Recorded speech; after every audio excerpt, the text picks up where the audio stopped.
Pyramids of Egypt construction का एक unbelievable structure है, लेकिन आज तक आप लोगों ने यही सुना होगा और यही पढ़ा होगा। इन पिरामिड्स में इजिप्ट के किंग्स और क्वींस की डेड बॉडी रखी जाती थी।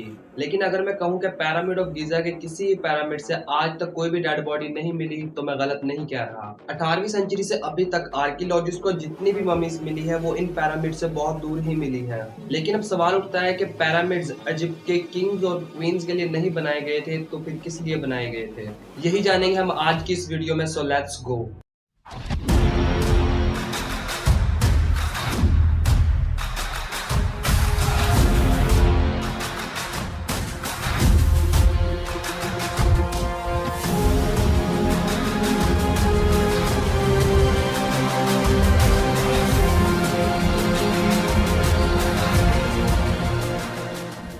क्रिस्टोफर डन जो कि एक फेमस अमेरिकन इंजीनियर है, जिन्होंने 1998 में अपनी एक बुक रिलीज की जिसका नाम था the Giza power plant technology of ancient Egypt. इसके बाद क्रिस्टोफर ने एक और बुक रिलीज की और ज्यादा रिसर्च के बाद 2010 में, जिसका नाम था lost technology of ancient Egypt advanced engineering in the temple of pharaohs. इन दोनों बुक में क्रिस्टोफर हमें एक थ्योरी देते हैं और समझाते हैं कि पिरामिड्स ऑफ गीजा एक इलेक्ट्रिकल जनरेटर थे जो पूरे इजिप्ट के अंदर वायरलेस इलेक्ट्रिसिटी भेजते थे। क्रिस्टोफर ने पिरामिड्स के ऊपर बहुत गहरी रिसर्च की थी और उसके बाद हमें ये थ्योरी दी थी। और क्रिस्टोफर की इस थ्योरी को सबसे ज्यादा सपोर्ट किया पिरामिड ऑफ गीजा से मिलने वाली इन अजीब चीजों ने।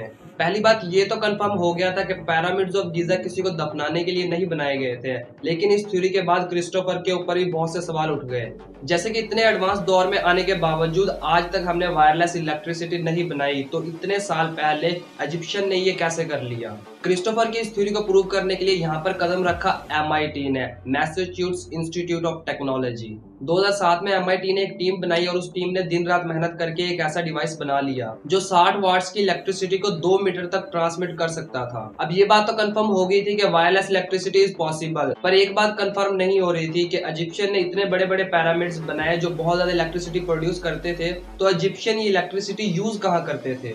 यहाँ पर आप लोगों को बताता चलूं कि पिरामिड्स ऑफ गीजा से आर्कियोलॉजिस्ट को 2 चेंबर्स मिले हैं, ऊपर किंग्स चेंबर और नीचे क्वीन चेंबर। और ये दोनों चेंबर एक साथ ऐसे कनेक्ट हैं जैसे कि एक जनरेटर ट्रांसमीटर से कनेक्ट होता है। खुदाई के वक्त आर्कियोलॉजिस्ट को किंग्स चेंबर से कुछ नहीं मिला, लेकिन क्वीन चेंबर्स की दीवारों पर से ऐसे केमिकल्स मिले जो कि इलेक्ट्रिकल रिएक्शन में इस्तेमाल हो सकते हैं।